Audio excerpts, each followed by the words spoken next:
Well, the farm, when we first acquired it, was very overgrown. And the town of Killingworth took, actually to referendum, the purchase of the property. And what did pass, so the town became the property owners. There's 132 acres. It was very overgrown. In fact, probably from the road, you could barely see that there even was a house here. The town bought this in the year 2000, and nothing was done with it until about 2009. And in 2010, they leased it to the Historical Society, $1 for 99 years. I was involved in policy making and planning for the whole project.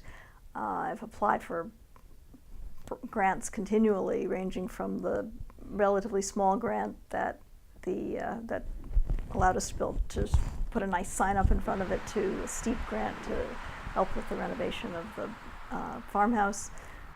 We have worked inside the farmhouse for a couple of years to bring it up so that it is accessible to the public. We were fortunate to get a state grant that helped us with that, and we have displays throughout the year. One of our latest acquisitions was a quilt that was made in 1852.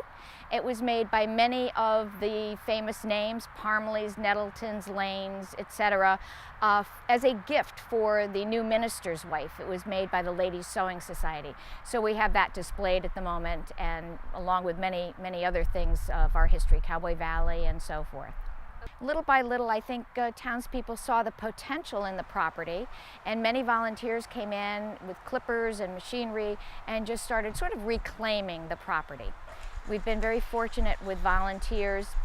Many contractors got on board, brought in equipment and personnel, and put a lot of effort into the farm.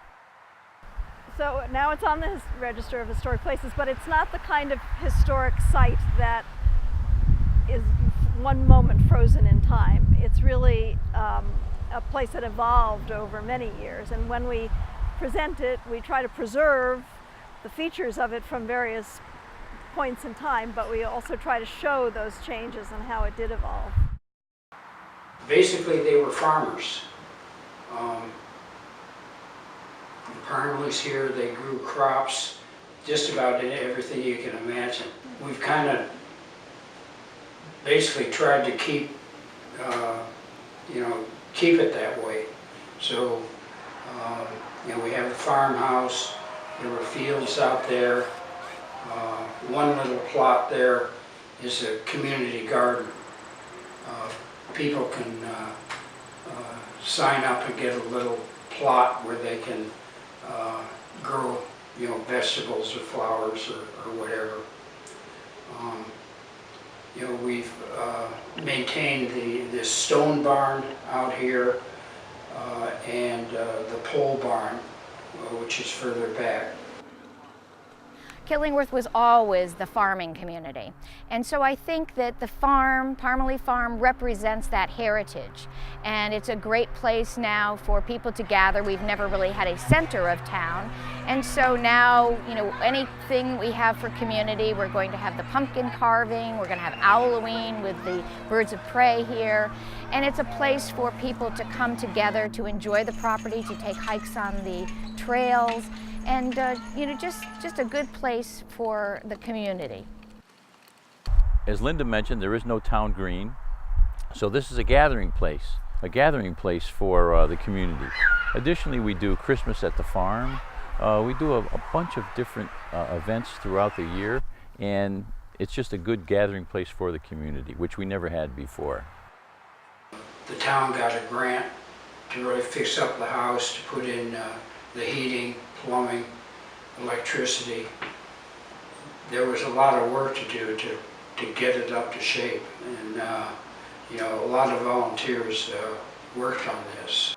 I've just tried to make sure that our volunteers, who have been a huge force in making Parmelee Farm what it is today, I've tried to make sure that they get the support they need from all the administrative offices here. I bring my farm equipment here, and we plow the pumpkin patch, and we Planted some pumpkins one year for the Halloween carving contest that they do here every year. Everything that needs to be done, woodworking, tree cutting, you name it, we basically do everything here as a volunteer. You know, it's really been a wonderful thing for the Historical Society and also for the town, because, you know, now we can be open and people can come in and see our exhibits, buy books, learn a little bit about the history of the town. It's just a fun place to be. Lynn and I, one time we hiked out through there and we saw like 18 deer in one day. So it's amazing what we find back there.